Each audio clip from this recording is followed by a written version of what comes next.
can't believe it. Hogan's up there. He nailed him. We got a new champion. He got it. What a night.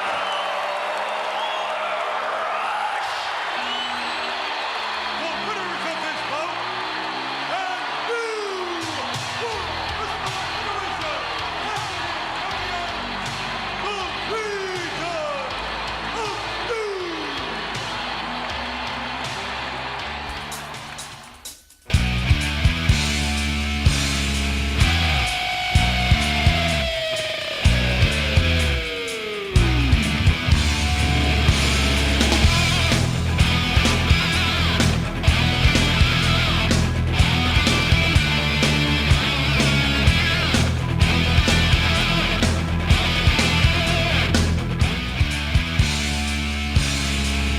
Hello everybody and welcome to another episode of the Wrestling Connection podcast. Come on in, settle down, make yourself all nice and comfy with a wee cup of tea, a cup of coffee or a cup of water on this fine day. Thanks a lot everyone for tuning in this week, downloading, streaming, however you are listening to this episode. We are very, very grateful.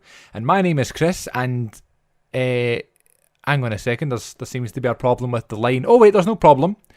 This is a very first, ladies and gents. Sometimes life gets in the way, brothers and sisters.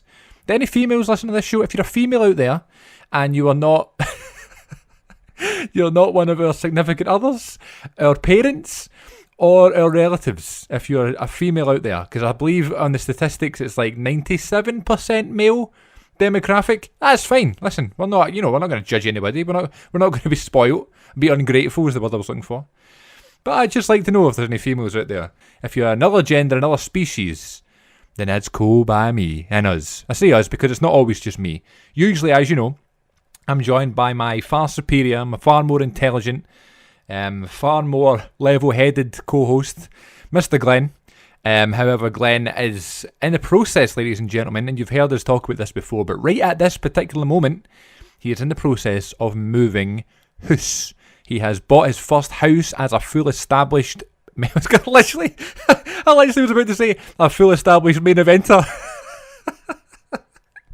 Wrestling in the heat, ladies and gents. No, a full established adult. He is now a husband.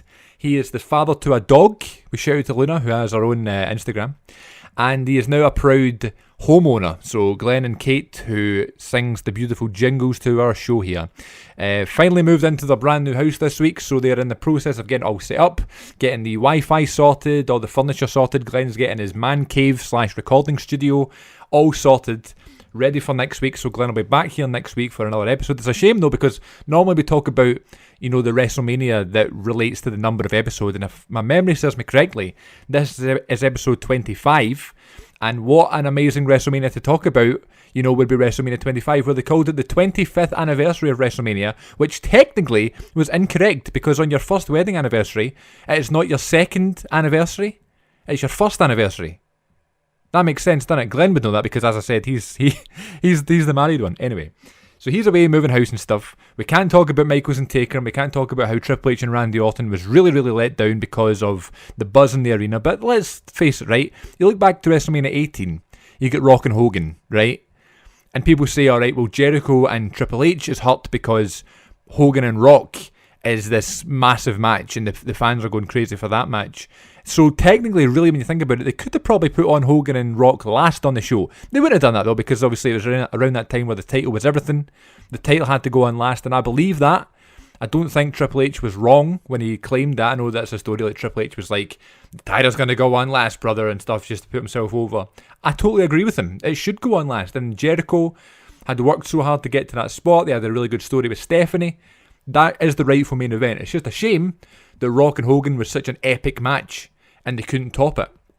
So that's why they kind of got that one wrong. Maybe, it could have gone on last. At WrestleMania 25, no one was even thinking that Taker and Michaels should have went on last. when it happened, we realised that, but everyone was thinking Orton and Triple H needs the main event. It's the best story. It's the WWE title. Orton won the Royal Rumble. They've got all the McMahon stuff, and Stephanie got assaulted and all that stuff.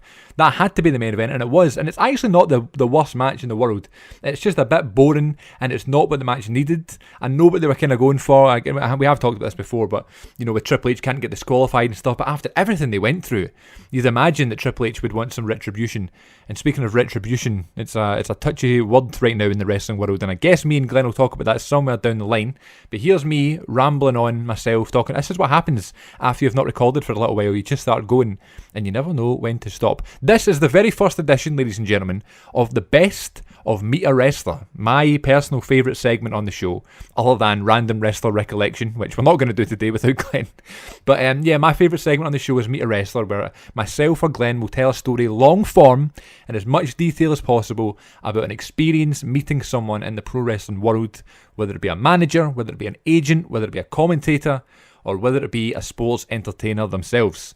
And there has been many great stories over the past 24 episodes, and since Glenn wasn't going to be able to attend this week, we thought we'd put together a little compilation, and I picked out some of my favourite Meet a Wrestler stories that we have had here on the Wrestling Connection in the first 24 episodes. So we're going to just play a few of them here, ones that were short and sweet, kinda, and didn't take 35 minutes like my Young Bucks story, but Glenn insists that the Young Bucks one was really good, so maybe if we do a Meet a Wrestler, Best of Meet a Wrestler Volume 2, the Young Bucks one can be in there. But some good lengths of these ones, some nice fun stories, and what better way to start than the very first edition of Meet a Wrestler, which was all the way back on episode number 2 of the Wrestling Connection. So we do apologise for the kind of slight audio imperfections and the flow being a little bit off, but you have to remember this was only our second episode.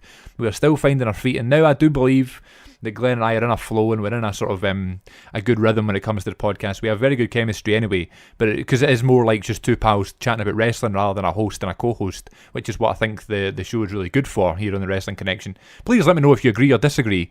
We're always up for feedback and stuff, but we are still ironing out the kinks back on episode number 2, so bear with us here for this one. But episode number 2, it was the first edition of Meet a Wrestler, and it is when Glenn and I met the tag team champions, plural, of Daniel Bryan and Kane. So that's always an exciting thing, meeting Daniel Bryan, maybe one of the best wrestlers ever, and then Kane, this like over-the-top character that you would never expect to meet.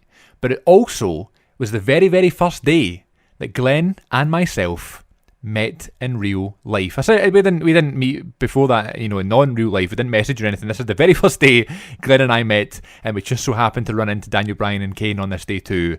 Team Hell No. The Wrestling Connection. But there's a better story, I would say, to tell with the day that you and I met, because the day I first met you, Chris, was the same day that I first met Daniel Bryan and the Big Red Mayor, Glenn Jacobs, Kane. And out of those three people, I went on to become really good friends with only one, and that was you, my good friend. No, I know. Sometimes I just think about the fact I've met Kane. It just doesn't really register with me very well. I know, he still got it, as he profoundly admitted when he won the 24/7 championship a few months ago. I still got it. That was very funny. So basically, it was in the November of 2012, and there was a show in Glasgow that night, but I didn't have tickets to the show. I was just going to the signing. And so, around that time, between 2010 and 2014, was my real sort of like, I'm in school and I'm trying to skip class to go and meet these wrestlers, and I understood that it was like a once in a lifetime sort of thing. It was one of those ones where I was just sitting there trying to think and trying to plan my approach to try and get out of class and try and speak, talk to my mum into letting me miss class and go to Braehead of all places, which is miles away from my school, to try and meet Daniel Bryan and Kane instead of being in maths or whatever. Running up to the signing, I was like, what am I going to get Kane to sign? I mean, he's in everything. He's in every DVD, every book, every figure, there's always something relating to Kane. But I wanted, because I was thinking, when are you ever going to meet Kane again? So I wanted to make it very special. So I ordered the Ringside Collectibles exclusive 1 of 3,000 or something, this really rare figure, and it's the figure with Kane with and without the mask. Like when he's taking off the mask, he's kind of in the chains and that sort of thing.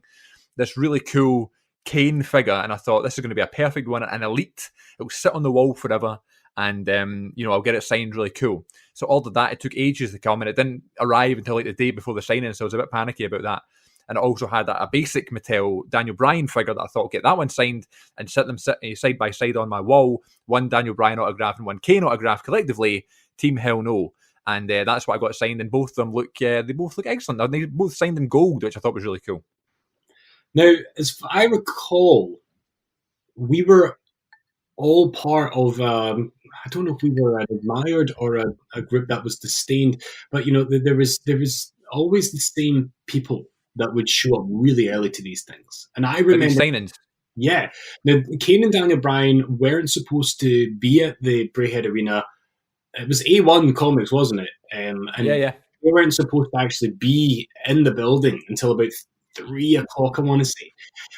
And I got up at stupid o'clock because I got to Braehead for when it opened. I remember taking a bus from my flat in Partick at the time to get through to Braehead, and got off the bus, and there were already people there, including Scott McGowan. Shout out to Scott. Yeah, shout out to Scott. He's a great guy. I haven't seen him in years, but it's good to see his ever expanding wrestling figure collection on Instagram. Which, by the way, I helped add to the other week when he was put on social media. He's trying to collect every single Classic Superstars figure. So I was like, okay, I'm going to send the ones that I have just lying about in case you need any of them. And he ended up buying Taz and Chris Jericho from myself. Oh, there's a hardcore title match from the year 2000, if there ever was Absolutely. one. Man, so I remember getting there quite early, and I don't remember precisely. I think you showed up slightly later on. So what was the story? Because I got there on my own, and then a friend of mine showed up later on. I remember sitting down on the floor in Braehead and talking to you for the first time, but I don't remember exactly when you showed up. I think it was one of those ones where, the way you're just sitting about in these long, I guess it's quite appropriate now in these quarantine times where you're kind of waiting outside the shop and you're queuing outside the shop, but you just get talking to people and you just start having these sort of common bonds and you just start chatting away. And I mean, the signings I'd been to before, I'd chatted to people before, do you know what I mean? But I'd never kept in contact with them really. I remember speaking to one guy before this one about The Walking Dead, and he was like, I don't even know how it happened, but he just approached us and was like, "Do you guys watch The Walking Dead?" And I was like, "Yeah." And he was like, "See if they kill Daryl, I'm going to boycott the show." I was like, "Okay." I've stopped watching The Walking Dead these days, but I hope to God that Daryl's still alive so that the guy didn't boycott. But this one, I just like the setup of Braehead though, because they had those kind of barriers outside the shop, and we were all kind of propped up, and we both knew, and I mean, I say both me and you, but we were both with other people. We knew we were going to be there for a while, so you just kind of try and make the most of the day, really, and just try and speak to anybody. We just started chatting about, I don't know, the show later on tonight, and what your favourite thing about wrestling. I don't know, I really don't remember, but we did just get chatting out the blue and just ended up, I don't know, clicking. I don't know if that's the word, but we just started chatting for ages. Yeah, and then after those moments always held past the time. They say it's a very British thing to queue, but the reason I like queuing at these things, whether it be a concert or a wrestling thing, and invariably for me it's a wrestling thing, is that you always have something in common with people in the same queue as you, so you can start talking to people, and this was a great example of that. I remember the time kind of clicked on, and I brought with me a couple of magazines, including the only copy of Power Slam magazine, which I still have. And like I was saying last week, I so profoundly regret not keeping my old Power Slams, but I still have the one that Kane signed that day, and a magazine that Daniel Bryan signed, which he was on the cover of as well, like an old like a WWE magazine before that closed its doors. One of the slightly awkward things that happened to me that day was that I was wearing a Daniel Bryan t-shirt, but it was a bootleg t-shirt. It was not an official WWE product. This was nice, of course. Yeah, it was a gift from my ex who had it printed for me, not for that occasion, but just because I'd really become a huge Daniel Bryan fan. I'd always been familiar with him thanks to Power Slam, covering the indies for all these years. But that was, just a few months removed from the real takeoff of the Yes movement. And that's when I really, really got into Bryan. And people maybe don't look back at that year in wrestling fondly, but I loved it. I loved Punk and Bryan being at the top of their game, being world champions. Absolutely. Points. So I was wearing this Daniel Bryan t-shirt. And so we there's always that moment when you first see them when they first come into your line of view at a signing, isn't there? Yes. That and like even just a few months, like when I not the last time I saw you, but the time before that, when we were at the Inside the Ropes Grilling JR show, I had that again. There's always a butterfly moment. You're in the queue and you're queuing, and then you first get a glimpse of the person you're waiting to see. That time it was JR, and on this occasion we're discussing now, of course, it was Daniel Bryan and Kane. And the first thing you think of was, A, Kane is massive, and B, it's still weird seeing him in like a jumper and jeans, but still wearing his mask. You know? That's what I loved about it. He was just wearing like an old shirt, but still he had his hair like in a bun. Yeah. So we get to the queue, and I can't remember who was on what side. So I don't remember if you met Kane first. I think we met Kane first. I'm sure. Oh, I don't know. I think you're probably right. Yeah, Kane was first. But I mean, they were right next to each other. So, like I say, most of my encounters with wrestling is part of my anxious disposition. I always make an absolute fool of myself or say something stupid. Like I said, there have been very few encounters with wrestlers where I've walked away going, yeah, that went well. Yep. So Kane takes the power and he saves it. And I say, hi, Kane. And what I wanted to say was, you used to give me nightmares, but it came out with, you give me nightmares, as in... For the record, folks, at this point, I was a 21-year-old man at this time, you know. So I say, hi, Kane, 21-year-old man. Remember, this came out the mouth of a little 6-year-old boy that would be adorable, and you'd make time for the kid if you were the wrestler. 21-year-old, 6 foot, whatever. You give me nightmares. And he said nothing. He ignored me. Brilliant. Moved on to Daniel Bryan. So already I'm in a flustered state of, Glenn, you absolute social disaster. You should not be allowed out, let alone hear people that you idolise. So there we go. You go from one of these iconic names of wrestling, one of these people who would be on the Attitude Era Mount Rushmore, and you move on to one of the most highly regarded technical wrestlers of all time. And I'm wearing a bootleg t-shirt, and he clocks it, and he's staring at it. And so I'm looking at Daniel Bryan, and he's holding my magazine in one hand, in the other, and he's just looking at my t-shirt. I didn't know what to say. I'm not fully recovered from the whole Kane Give Me Nightmares episode. And I said to him, oh, this is homemade. And he just went, sign my magazine, and that was it.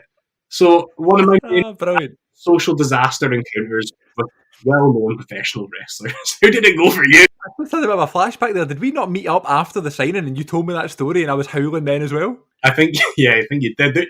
My day didn't get any less strange beyond that. But before I elaborate, when you tell me about what it was like for you in that moment meeting Daniel Bryan and Kane.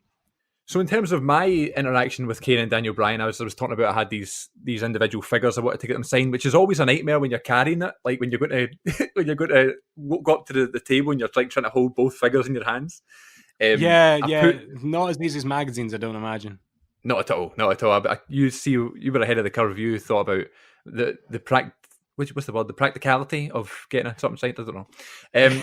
So I walk up to the table and I shake their hands or whatever. And remember, there was like this real strict rule that you weren't allowed to take any pictures because it was Kane.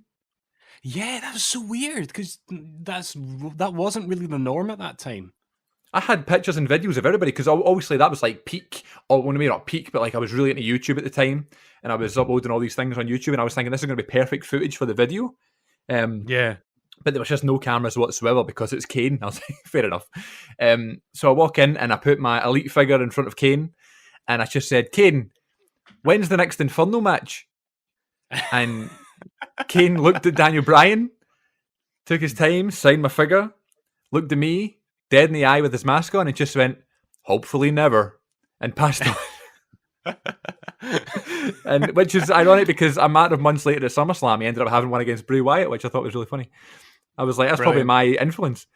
Yeah, and then Daniel Bryan, again, just went, and laughed at Kane's thing, signed my thing, and that was it. Didn't say anything. Beautiful. Which is good because obviously Daniel Bryan is always known for being like this really quiet, nice kind of guy.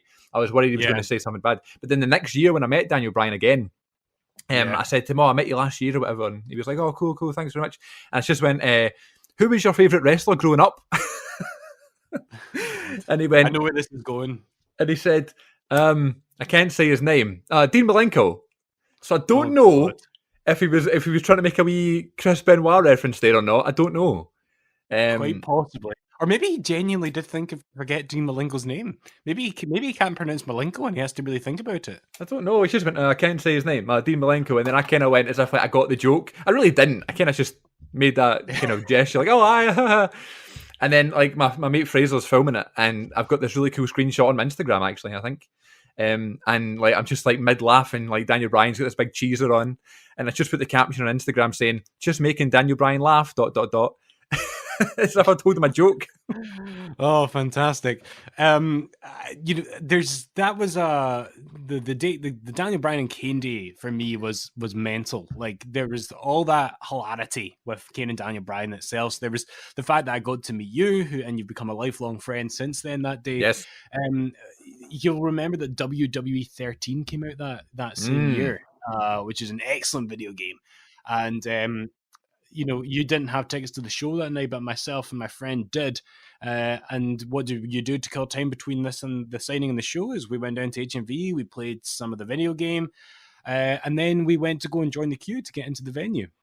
And my friend Callum, who I was with at the time, he got like a Kane mask signed, which is one of the coolest things to get signed by Kane is Absolutely. a replica mask.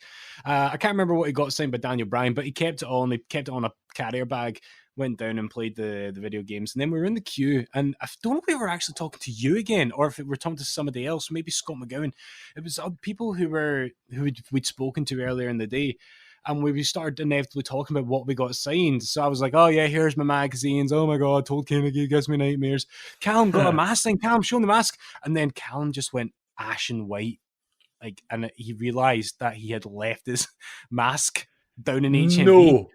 And, yeah, oh, my God, yeah. Now, like, Callum, if you're listening, we haven't spoken years.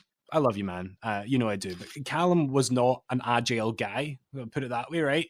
I have never seen someone moves so fast in my life. He bolted, and Braehead Shopping Centre is a long shopping mall. So he bolted all the way down from the entrance of the Braehead Arena, down the escalators, all the way to HMV. And I thought, oh my God, this building is full to the brim with wrestling fans. And this is me speaking as somebody who at the 2016 SmackDown tapings in Glasgow had a unicorn horn a la the New Day stolen from me by a 6-year-old. That's right. I forgot about that. Yeah. So, like, I thought, these wrestling fans, like, there's no chance. If you're a wrestling fan going to the show and you've missed the signing, and you go to HMV and you find a signed Kane replica mask, there's no way. Like that, I said, there's no chance that he's getting it back. But sure enough, about 15 minutes later, Callum shows up and there he's got the stuff. It's been left right next to the PlayStation 3s. Exactly where he'd left it about an hour beforehand. Incredible scenes. You're just sitting there in the queue waiting, and you just see your pal walking up wearing the mask. Yeah, I'm never losing this bad boy again. He's still wearing it today. I will leave this part of the podcast. I'm sure we should press on, but I will say, like, in weeks to come, we'll talk about memories of live events. That's another thing that we have lots of good stories from. It's called The Wrestling Connection. It's fantastic. You have to check it out. I wonder if Kane still gives Glenn nightmares. He doesn't give me nightmares because he's the mayor of Knox County, and we did mention this as well, that we think it's absolutely hilarious that Kane and his government, or whatever it is, voted against wearing masks. Isn't that ironic? But who knew? Glenn is like Glenn. I was literally about to say Glenn as in Glenn Jacobs. Kane is apparently one of the most intelligent guys on the roster. You'd think he'd want to wear a mask. He's probably sick of it after all these years. But ladies and gents, if you're out there and you don't wear your mask in public, what you doing? Please wear your mask. Don't be selfish, and protect yourself. That's another thing about this whole pandemic thing and mask wearing. People against mask wearing, and not caring about others as long as I'm safe. Realistically, if you're wearing your mask, you're protecting yourself more than anybody else. And that's what I was thinking about today. If everybody protects themselves in this whole thing, in this coronavirus stuff, if everybody just washes their own hands and minds their own business and keeps their own distance and wears their own mask, then everybody else will be fine. You know what I mean? It's not about other people in this case. It is, kinda, but when you think about it, if you want to be selfish about it, protect yourself. Think about yourself. Anyway, I don't know why we're going down that path. But another controversial wrestler is, when I say controversial, just because he's had a historic past and a bit of a daft past, but he is considered by many as the greatest wrestler of all time. And of course, I'm talking about Shawn Michaels, the Heartbreak Kid. And on this particular occasion, Glenn and I had met Shawn Michaels on different days. However, we had both had altercations with HBK. Mine was rather tame, and Glenn's wasn't so tame, and it's one of my favourite stories he's told on the show. So here is when Glenn and I both met this Shawn Michaels, the Heartbreak Kid, Shawn Michaels, on opposing days, but both had very, very interesting stories. Meet a wrestler, we met a wrestler in the flesh. Ooh, yeah. Okay, let's so I've never heard this story on your part, right? And my story of meeting Shawn isn't particularly exciting or eventful. It's just a very simple meet and greet. You know, it just happens to be with Shawn Michaels, probably the best in-ring wrestler ever. But nothing really major happened. So I guess I'll tell mine first, and then we can go to yours. Is that right? Okay, sounds good. So this was 2015, I think. 2015, June of 2015, and it was right before I really stumbled across Inside the Ropes. I don't know when they formed. I don't know when they did their first show, but I think the Bischoff one might have been my first Inside the Ropes show. I'm not sure, but it might have been. So Shawn was coming over, and it was this big, excited thing. And my dad got himself a general admission ticket, but only one meet and greet. I'm not bothered about meeting Shawn or whatever, so you can just do the meet and greet. So I was like, okay, that's amazing, thank you. I think that was for Christmas one year. And Nice. so we got to the venue, and because I was meet and greet and he was general admission, we couldn't sit together. So I sat in like the second row, and he had to go all the way up into the it was like an upper level. It was kind of a weird venue actually. It was quite small, but like it kind of reminded me of like one of the small theatres that you would like perform in at drama school or a young theatre company. It was like not many where was seats. Honestly, I don't know. It was in Glasgow, but I think it was somewhere on the West End. I could be wrong about that. But it was a really random, like you wouldn't imagine like a touring celebrity coming over to do a show there, you know? No. So my dad sat up in this kind of like stalls above, and after the show, I just kind of gave him a wave, and he went out to the car, and I just stood in line, and luckily I met my friend Evan there, so we kind of met him together. I was fortunate enough to take my classic Superstars figure, Series 1, Shawn Michaels, which I still have mint in box. Is that the one in his WrestleMania 12 gear? In the white gear? Yeah, I love that figure. Yeah. Nice I got it at a Collector Mania one year for like 40 quid. I couldn't believe I found it so cheap, because it was always one of those really expensive ones, because it was like one of the first classic Superstars figures ever, you know? Yeah. So I thought that's a perfect one to get signed. I don't know why I never got the world title signed, even though we won it in one of my favourite matches ever. But I guess I didn't want to carry it to the show, I guess. So we just, we went round, and Shawn was kind of on the stage, and you kind of queued up in front of the stage, and you went up on the stairs, and it was just one by one, very, very simple. And I walked up, put the figure on the table. He didn't really say anything. And I must have asked him a question that he heard a million times. I said, so Shawn, what was the atmosphere like backstage after WrestleMania 25? I mean, how many times has someone asked him that question? I don't know why I went there with that one. And he just said, people were just going nuts. And then I'd love to think in his mind he was going, which one was 25? Yeah, exactly. He's like, which one was that again? People were going, that's a pretty safe answer. And he just signed the figure, and that was it. We took a picture, and the picture is it's not the greatest picture of me and Shawn together. However, it's beautiful because Shawn is like, because of his mad, weird eye, he's looking the complete other direction, and it just sums up a Shawn Michaels picture in 2015, He's looking to the car park, and I'm looking at the camera. But it was nice, he shook your hand and stuff. He took time to answer the question, I guess. And it was nice, yeah, very, very by the book, very simple, and a nice experience all round. So what about you? Because I feel like your experience wasn't quite as jovial. I mean, I'll preface all of this with it was a great day and a great show. The only reason it maybe stands out a bit more is just because I'm an idiot. So, like, first of all, like, by this point, so I was aware of that 2015 show that you went to. I didn't know until recently that you had been at it, but And Sean was always one of those ones that I'd always wanted to meet because like I'd read Heartbreak and Triumph as a teenager, and I really loved the story of Yeah, like I love that book. his issues and his problems and his redemption and the birth of his children and this that amazing second run that he had, his final Yeah. run. And so, you know, I'd always wanted to the point that when we were at that house show in 2008 where he wrestled JBL, I was amazed because I didn't expect Sean was going to be at that show because he didn't always do the European tours. So I'd had that to say. I'd been able to say I'd seen him wrestle, albeit in a very brief match, but I didn't think I'd ever get the chance to meet him. So, the other thing I remember about that day in January was that it was like we had a lot of bad snow that year. That was the year of the Beast of the East. But this was 2018, yeah. yeah. But this was the first kind of spell of snow that we had, and it wasn't, stop the country kind of snow, but it was inconvenient kind of snow. And Robert and I had travelled into town to get to the meet and greet, and the snow hit, and it was freezing outside, and neither of us was wearing like enough layers, so we were both freezing cold. And I've got a few pictures of us just absolutely drenched. It's that way that the snow and the wind work together, so it goes horizontally and it just attacks you.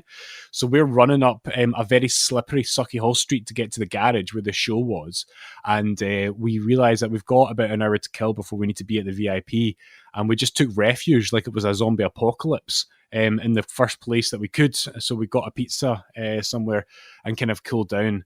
But the weather got so much worse that by the time we got out of that venue, having warmed up to get to the garage, we were freezing again, and we queued outside for quite a while. And eventually, I mean, bless them, there's only so much they can do, when you've got a lot of people queuing to meet Shawn Michaels. But they tried to let as many people squeeze in as possible to queue in the shelter. But the point behind all of this is that I was freezing cold, and we all were, and like my feet were soggy and wet. We were all pretty uncomfortable, and people are like, they've got their action figures under their coats, to protect it from the bad weather and stuff.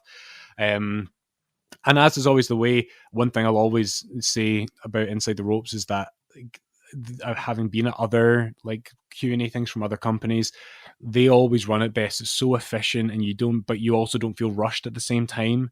It just is so professional and so easy. So like we start to queue up, and again you have that moment where you see them for the first time, and Sean's like sat on a wee stool in front of a green screen, and they're taking pictures and stuff like that. I buy an 8x10. And again, I have to stress, I am freezing cold at this point.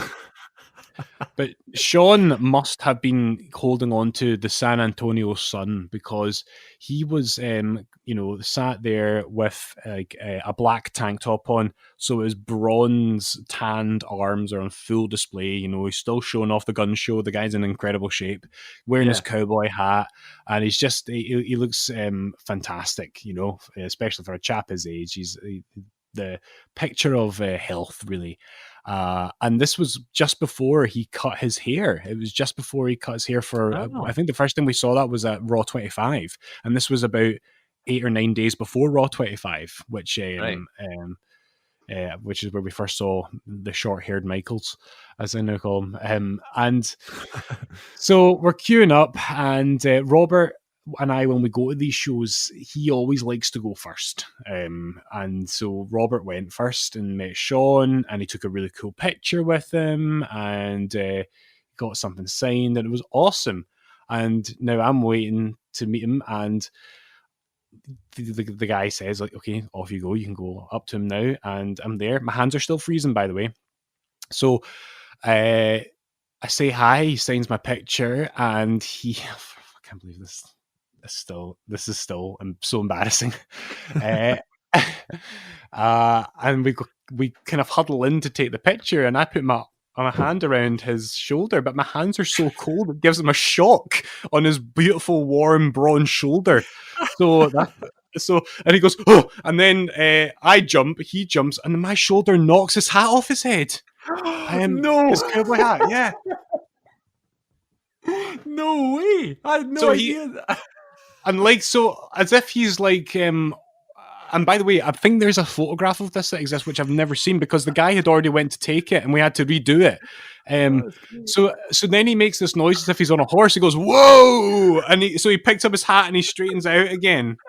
And meanwhile, Robert's just looking at me from across the room with utter despair on his face and disgust, you know.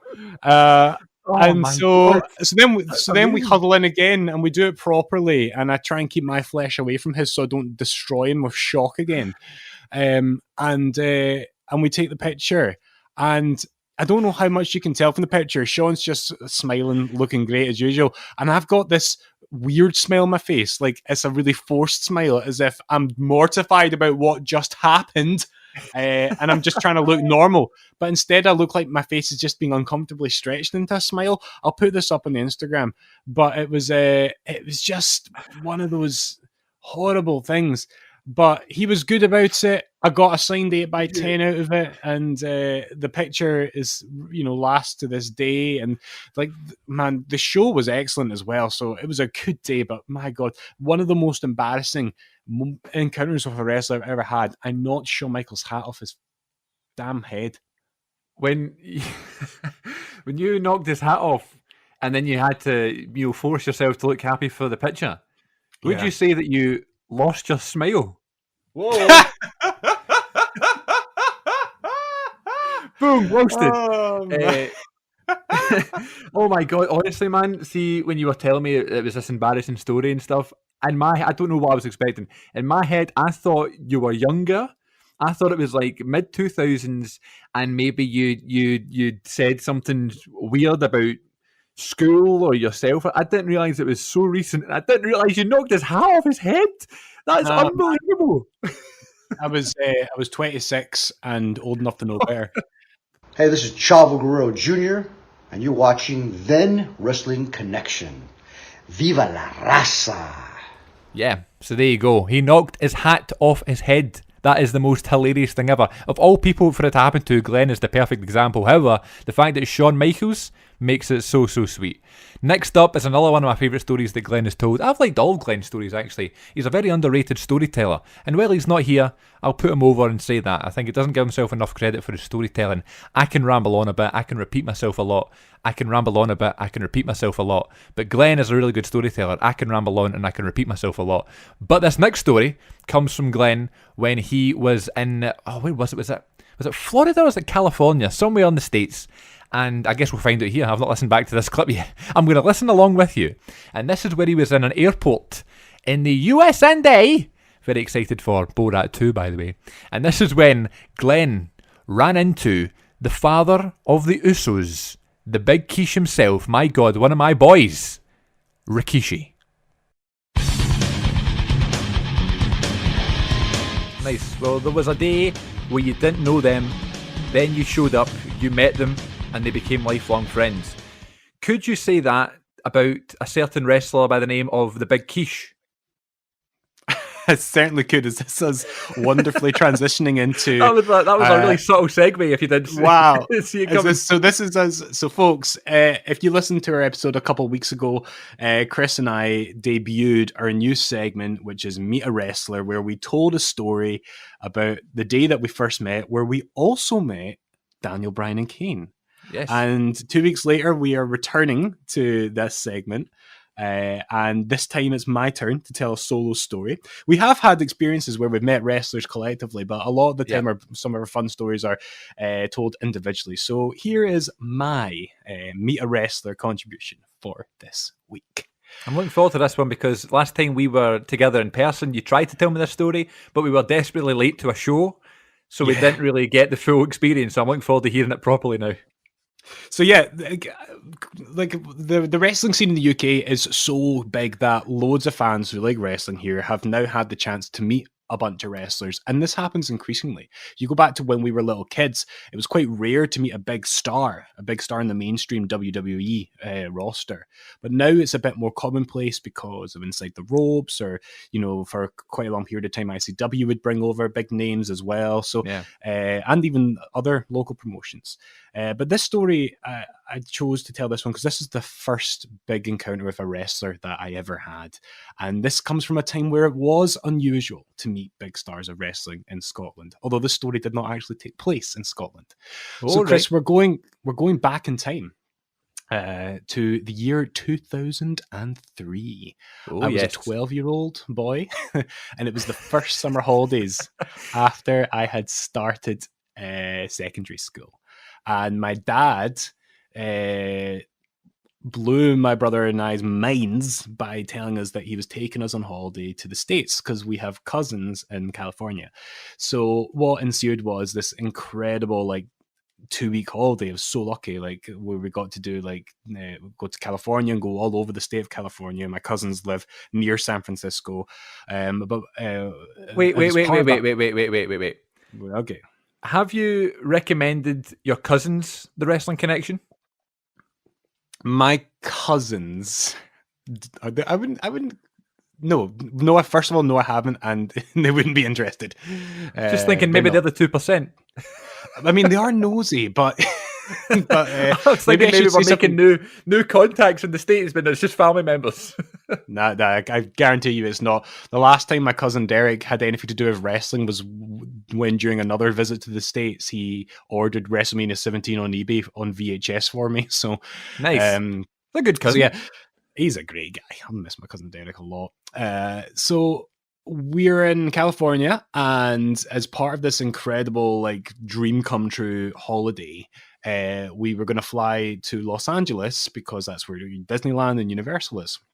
So we flew out from an airport, not in San Francisco airport, but from Oakland airport. Are you familiar, Chris, with Oakland, California? I am, because of certain YouTubers who live there, but I've never been myself. Right. If it's a fun side note, most of my knowledge of American geography comes from, like, Tony Schimmel and Howard Finkel. Like, that's Absolutely. how I know the cities and states. 100%. I spoke about how wrestling helped my academic stuff with English, but my geography would otherwise be deprived without wrestling. Yeah. So I feel like when we watch, like, quiz shows and that sort of thing, if a question comes up about America, I'm always, like, first on there trying to, like, guess, because I can think, right, who's from Missouri? Right, Randy Orton.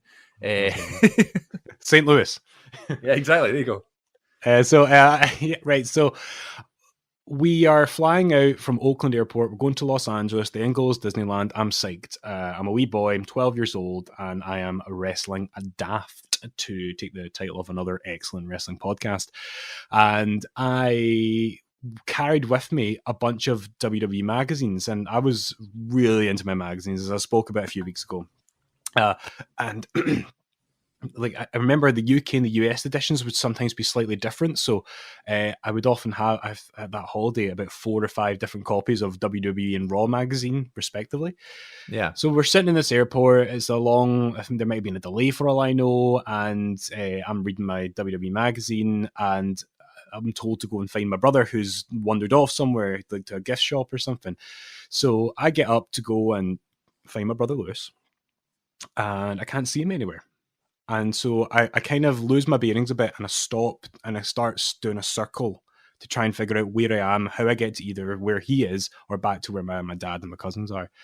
And I'm doing a scan, people, luggage, bag, 300-pound Samoan man, luggages, bag. What? Nice. So then my heart stops, and every part of my body feels really heavy. And I'm looking, and ahead of me, sat on a seat, wearing shades, a leather jacket, trousers as well, I should add. Yeah. And on a cell phone, a very 2003 era cell phone, is none other than Rikishi. And it's unmistakably him. Absolutely. He's hard to if miss. You see him, exactly. If you see him in the street, you know, there's one person, do you know what I mean? One person in the world that looks like him.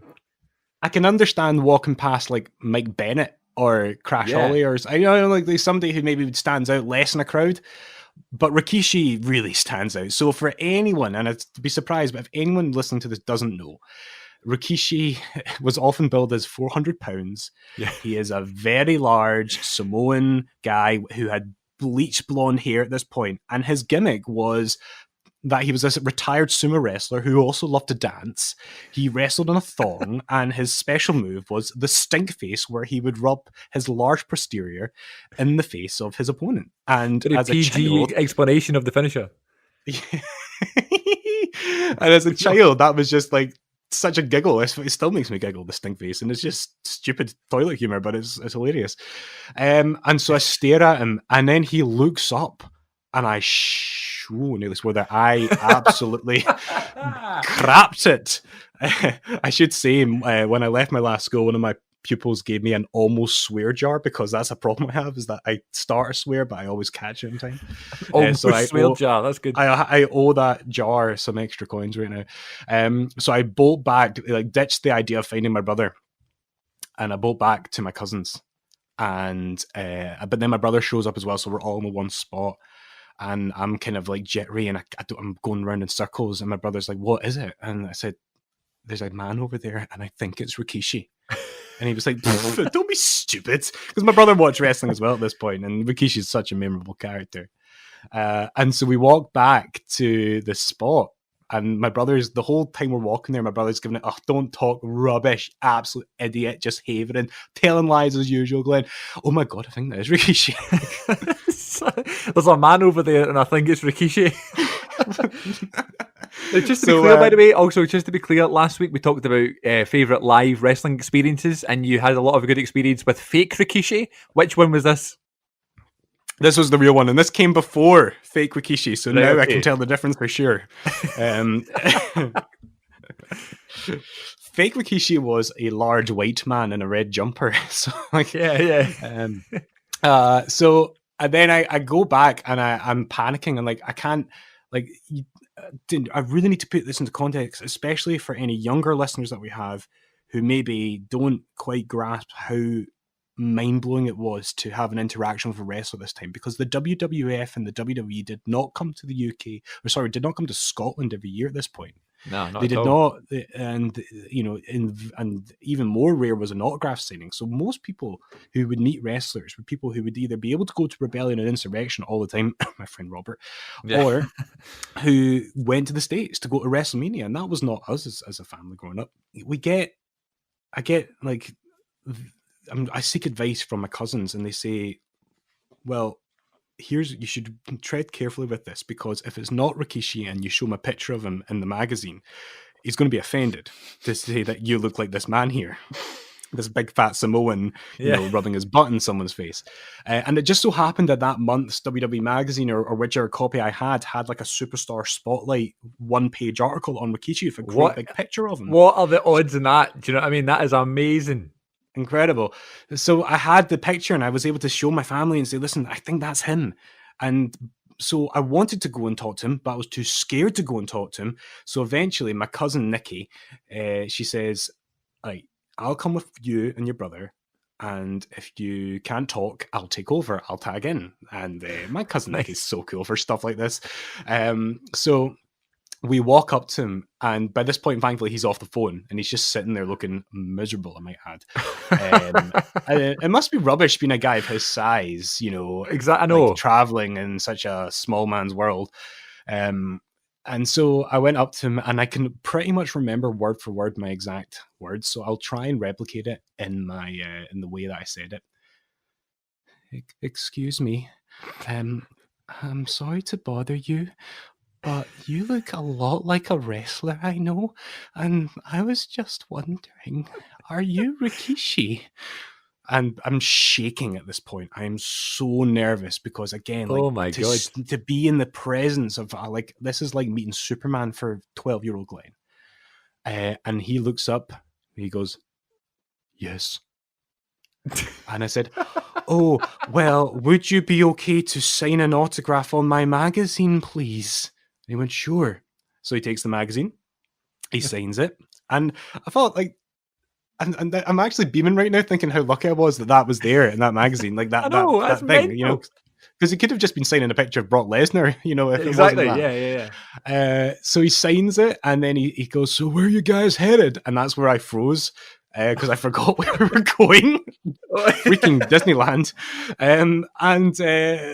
And so then my cousin Nikki steps in, and, you know, Nikki has lived in the States for like a long time now, but you can't take the skull bride out of her, so she was like giving it kind of, "Oh, we're off to Disneyland, off to Los Angeles."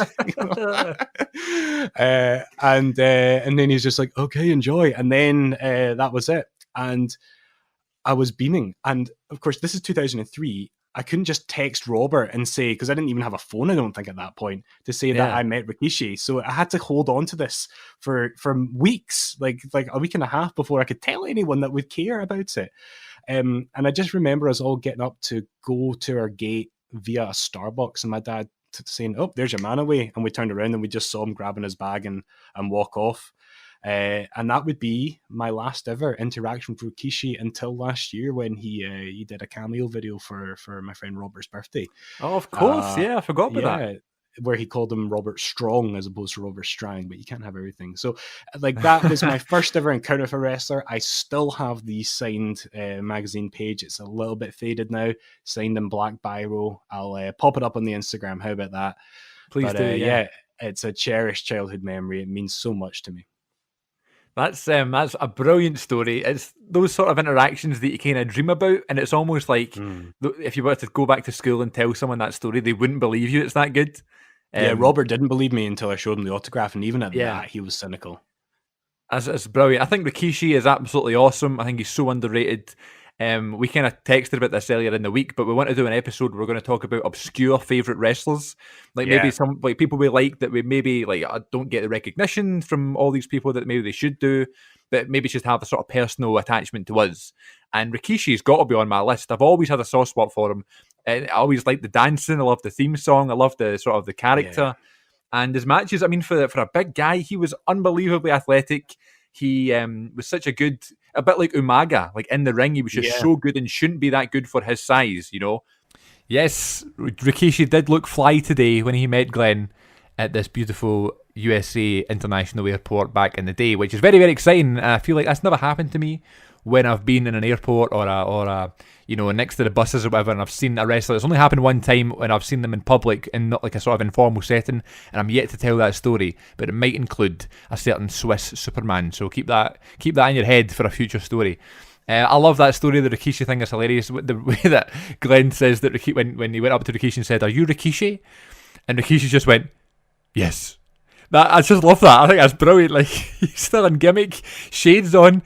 "Yes, I did it for The Rock." I love that story. Closing out this episode, this is the last Meet a Wrestler story for this particular compilation, and this is one from myself, and this is one of Glenn's favourite stories that I've told, and one of the more silly. I don't want the English teacher in Glenn to shout at me here. One of the more silly stories that I've told here, and this is when I met Big Daddy Cool, Diesel, Kevin Nash. Meet a wrestler, we met a wrestler in the flesh. Oh yeah. So this encounter happened in 2011. Okay. And around this sort of time, I was really into my UK wrestling scene, especially obviously in this country. Traveling around to see Lionheart wrestle. Well, you do live in the UK. I do live in the UK, yeah, but it's Scotland anyway. Yeah. I'd travel around a lot, and I'd go all over the country just to see the this roster, but mainly Lionheart and Wolfgang and the guys that I knew really well. They're the ones I wanted to see. And if I saw they were on the card, I'd be like, okay, we have to go, And that's why I think, the British wrestling scene doesn't get as much credit as it maybe deserves, because it was literally, from nothing to what it is now, and now he's got a whole brand in NXT, So around this time, 2010 was really the year that I kind of took off, but this is 2011, and around this time there was lots of different promotions.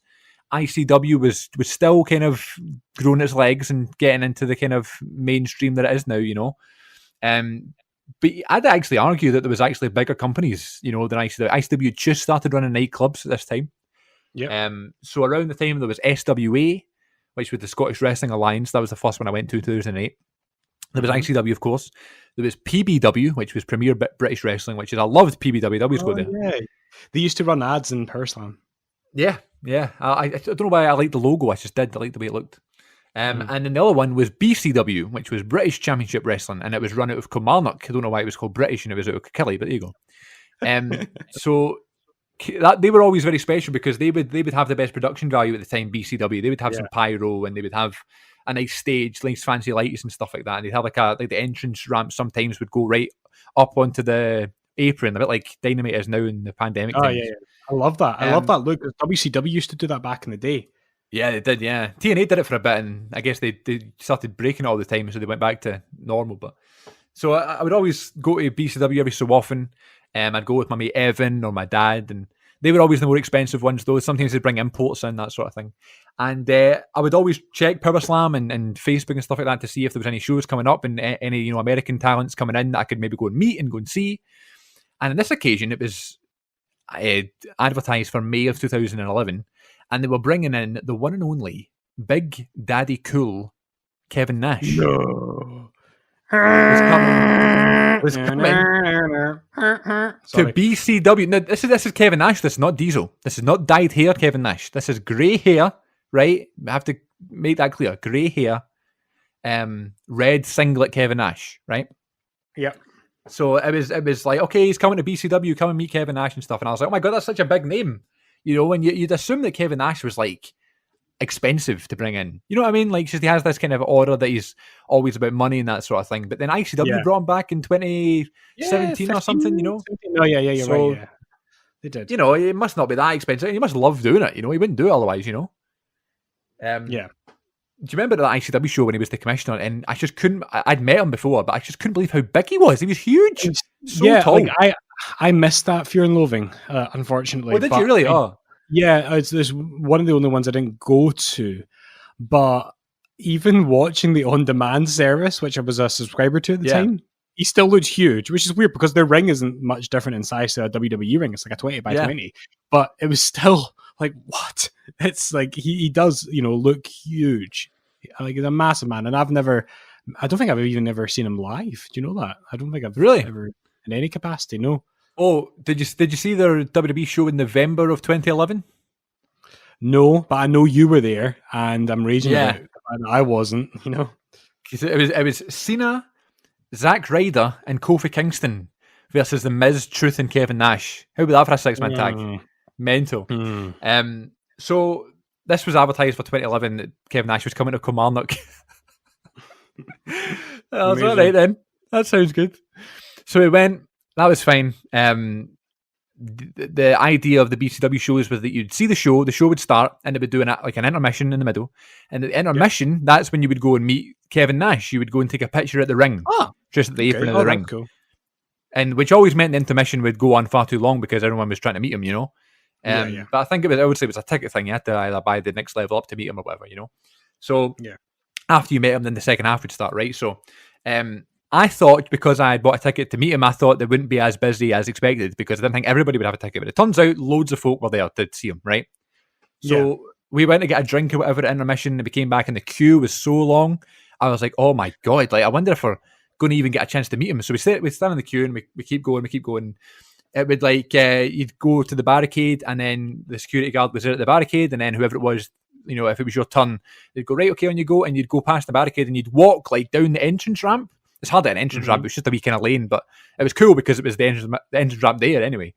Yeah. And you'd walk to the entrance and then you just stand at the apron. This is before the apron was next to the ramp was up against the apron, but it was on the floor. And you just stood next to him and you took the picture, and it was David J. Wilson, the photographer. So he would take the professional picture, and then he would say, okay, well, it's going to be on Facebook tomorrow. You can just get your picture there. I was okay, that sounds cool. So I had taken the Rise and Fall of WCW DVD with me. I said, I'll get this signed by Kevin Nash. So we're standing, and it's really cool. It's like this yellow case. I thought it looked really cool in black signature. And I was right. Yeah. So I was standing there and I was holding the DVD and stuff, and I go up to him, and I'm a tall guy, but this is a long time ago now. This is 9 years ago. So I was relatively shorter. I was still tall, but shorter than I am now anyway. And it was one of the few times that I've been like, OMG, like, this guy's huge, right? Yeah. So, but at the time you're kind of starstruck and stuff, you don't really think too much of it. And it was really, really quick, these ones, because it was just a picture and you kind of move on, right? So I go up to him and I'm looking at him and he's not got a pen with him or anything. And I was like, surely signing autographs as well. And I'm looking about and I'm like, I saw other people getting autographs and stuff. But because we were so far back in the queue, the intermission was over and we had to start the second half of the show. So basically what they said was, no more autographs. No more. Oh, man. Just a picture, right? So you know how it was a bit like at Daniel Bryan and Kane when they were like, no cameras. You're a bit raging, but you're okay, fine, but you're a bit raging anyway, right? Yeah. So I was like, what? So I'm just holding this DVD now. It's not as if I've got like my bag, I can put it in. My bag's next to my seat and stuff, right? So it's not as if I can go. So I'm just walking about with this DVD as if I bought it, right? So I walk up to him, I shake his hand. Hands are huge. He puts his hand on like the back of my neck and turns me round to face. Like he does it, like with his hand, turns me round to face the right way with the camera. He's just so strong and like tall. And we take the picture, and he's kind of, it's a good picture. I've got my long hair, I'm full on teenager and stuff, and I look a bit flushed because I'm meeting Kevin Nash. And I say, thanks very much for coming over. And he goes, you got it. And I said to him, I don't know, I mean, I'm not really that much, I'm quite shy really when it comes to like social interactions like that. But so, I don't know what it is with these wrestlers. I guess I know it's like my one and only chance to say something to them, and I just get up the courage, I don't know. And I basically I said, like, can you sign this for me? And Kevin Nash says, oh, give me later, I'll sign it later. Right? So now that I'm in my 20s, I'm thinking back to that time, and basically that's him saying, nah. Nah, you missed your chance, move along, kid, you know? But at the time, 9 years ago, I was like, wait, I'm sorry, when's later? Wait, is that 10 minutes? Is that an hour? Is that when's later? Is that after the show or whatever? So obviously I didn't say that to him. I was like, all right, okay, no bother, I'll get you later then. And he was like, yeah, give me later, man, give me later. So that's all right, okay. So in my head, I'm meeting him. You know what I mean? Yeah. He said he's going to get it later. But now I'm thinking, what a ridiculous thing to think, right? But at the time, naive wee boy Chris, I'm like, oh god, he said he would do it. Kevin Nash is a man of his word. Absolutely. So we go back and we watch the rest of the show. Kevin Nash comes out in the show and stuff, gets this big pop. It was really cool. And the main event was a tag match, a multi-man tag match, a multi-person tag match. Kaylee Ray was in the match, actually. We love Kaylee Ray on the show. And it was just cool. It was like the heel faction at the time. They were called the Aggression. And they were against Kevin Nash and his partner, who I will not mention. Who were the Ruthless? Kevin Nash went over, brother. And Stevie Boy Xavier took the jackknife. And I remember watching it, and it was this is daft I'm saying this, but I couldn't believe how high up Stevie Boy was when he took that thing. Just the way like Kevin Nash would just let him go. It just looked brutal. He just took this big powerbomb. And Kevin Nash won, and it was the old Diesel theme song that they played and stuff. It was just a cool moment. So there we go. At the end, everyone starts piling out and stuff, and I'm sitting there going, "What? Hang on, I can't leave. I need to get my autograph." Kevin Nash said, "Get me later." So I had been to Kid Fight's training school, and I'd done some training with him, and a whole other story you should tell one day. I've been to Kid Fight's training school. Didn't work for me, so I went to Nikki Storm's and Demos, and I'll tell that story another day. Yeah. Good times. Joe Coffey was raging because I could do a nip up and he couldn't. Anyway, so I was kind of pally with Kid Fight, not pally, but like I'd spoken to him a bunch of times before, like informally, right? So Kid Fight was recovering from his thing, and he had just lost the match and stuff, and he was just walking about. Now this is like 10 minutes after the crowd have left, and I walked up to Kid Fight and I was like, Ross, can't believe I did this, Ross. Kevin Nash said that I have to go and meet him after the show to get an autograph. Because I didn't have time for my autograph at the thing. I said I paid for my ticket. I got my picture, but I didn't get the autograph. And Kid Fight was like, all right, he said, aye, did he say that? And I was like, yeah, Kevin Nash said I have to go get him after the show. And the way Kid Fight said, oh, did he really? Did he say that? I'm starting to think, okay, now he's going to tell me to get lost. Kid Fight then said, all right, come on then. So Kid Fight takes me and my mate Evan backstage into the locker room to get an autograph from Kevin Nash. Right? So we walk in the locker room and Kevin Nash is sitting down now, right? And he's taking his boots off and his socks off. And he's getting changed. And I'm just standing there. Right? Okay. So he's just sitting there with his gear off. He's got his singlet down. He's rolled up to like all the way up to his knees and stuff. And he's got his hair's all greasy and that. And he's kind of taking his elbow pads off and he's getting changed. And there's just other wrestlers in there packing up their stuff. And there's me and Evan standing there with Kid Fight. And Kid Fight's like, Kev, you're the boys there. And Kevin, and now I'm thinking, what is happening here? And I don't really know what I was thinking. And Kevin Nash was like, oh yeah, sure, come over. So I just walk over and I sit down next to Kevin Nash, who's getting changed, by the way. Did I mention that? He's getting changed. Sitting down next to him. He takes my DVD and he puts it on his mad sweaty leg, signs it, K Nash, hands it back, and he's like, did you get a picture or what? And I was like, oh, I got one, but I've not got it. I need to get it tomorrow. Because that was like the rule. You go on Facebook, you get the picture tomorrow. Yeah. And he goes, well, we'll take another one just in case it gets I don't want to swear in case it gets fucked up. That's what he said. So I've got this picture. I'm sitting in the locker room with Kevin Nash. Kevin Nash's hair is all greasy and fuzzy like Kane in Royal Rumble 2001.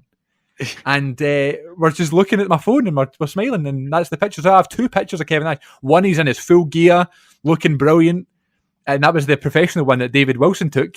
And then I've got one post-show of with his singlet down, his hair all greasy, looking as if he's just been through a 30-minute match. And there's me, who had the gall to go up to a wrestler who'd just got beaten by Kevin Nash. Brilliant. And got my autograph on my Rise and Fall of WCW DVD. So there you go. That's amazing. Walked backstage and met sweaty, getting changed Kevin Nash. One of his lesser known gimmicks, but for sure. Dude, like, there's been so many occasions now in the 17-year or 17-week history of this podcast where I'm kind of like almost a wee bit miffed because I've known you for 8 years now. And I'm like, how have we known each other for 8 years? Spoken about wrestling for years. Spoken about, gone to shows together. Gone to Q&A events together. Spoken about Kevin Nash, I'm sure, in the past. And you never thought to tell me that you went backstage and interrupted him while he was getting dressed out of his sweaty clothes. No. I never interrupted him. Kid Fight interrupted him. I just happened to be there for an autograph. No, sorry. Ross interrupted him. Ross! All right, You called him Ross. Ross, Kevin said he would sign my autograph. All right, come on then. Remind me never to meet a wrestler with you again. Jesus, if they ever bring CM Punk over. Oh, listen, Hello. I would never. I would never do that now. There's no way I would do that now. I don't. Oh God. I guess because I've been in that position where like you don't want to disturb someone when they're in the zone. You know what I mean? Yeah. I guess I would just never do that now. If I saw Paul Heyman berating my pal about dropping stuff, like I wouldn't go, "Oh, Paul, what is he like?" You know what I mean? I'd probably say something about the weather. Yeah. Well, you're just being nice now, but yeah. Yeah. No, I'm serious. Like I would kind of get scared about that and just say it. But at the time, I was nervous as anything at the time. But I don't know. I guess it's just because I was younger and I thought I was more innocent, you know. Dude, and because I knew I spoke to Kid Fight before, you know. You need to promise me that the title of this episode will be something along the lines of "The time Chris interrupted Kevin Nash getting changed." Please, Okay. That's the draw. That's a draw. That's money. That's the draw. Right, okay, deal. JBL yeah. at One Night Stand. You put my name on the marquee, it sells out. It's like that. That's the logic. Okay. Everybody listening is probably like that One Night Stand crowd and just chanting to me right now to shut the up. No, they're going, you deserve it. But there you go. That's my last real wacky story, other than a couple I can maybe think of that are a bit daft and maybe running after someone. I'd love to hear you at some point down the line tell your Lionheart story. I think that'd be a nice one to hear you talk about one day. That's what I was thinking about. That's like the next like really daft one. But in terms of nothing beats, going into Kevin Nash's dressing room when he was all sweaty and getting changed. Hello, this is the hardcore legend Mick Foley, and may I introduce to you the Wrestling Connection podcast. This is something that Glenn and Chris have put together. Yep, that happened, and my God, it was a bit surreal. And even listening back to that story, it kind of gives me a funny tummy because, and I remember when I first recorded that one and put it out to the masses here on the podcast feeds, wherever you're listening to the podcast on, I remember saying to Glenn, I was like, I feel a bit uneasy about that story because it's so personal and it's so like out of the blue. Like, when is that ever going to happen again? You know what I mean? Where you're backstage and you've walked in on a professional wrestler, never mind a 7-foot tall one known as Kevin Nash, a Hall of Famer nonetheless, getting changed after his match. It's very like intimate and stuff, and it really shouldn't have happened. And the only reason it did happen is because I was doing some wrestling training at the time, so I kind of had a wee in there. But I do not condone trying to get backstage to meet these wrestlers as now, an actor and as a performer myself. Especially after you perform, you're on that kind of high, that kind of buzz about it. The last thing you want to do is kind of go back into that sort of out of character zone. It wasn't as bad as that, but just you don't want to be exploited is kind of what I'm looking for. And I guess it's much more different from me as a sort of young, small degree actor with Kevin Nash, this massive famous wrestler. But it's just, I don't know, there's something about it, no fan should be able to do that. That's a personal time once you go through that curtain. You know, you're getting changed, your match is over, your performance is over, that's your time to chill out, you know. There should be no fan going backstage and meeting them. But it just so happened that's the way it worked out, you know. I was training with Kid Fight at the time and the other trainers in that school and stuff, so it was kind of like a sort of favour, I guess, and I'm very, very grateful. But it was never like an unprofessional thing, it was never like a sort of, oh, we'll let fans backstage. It was more because I was kind of on the inside for that small period of time.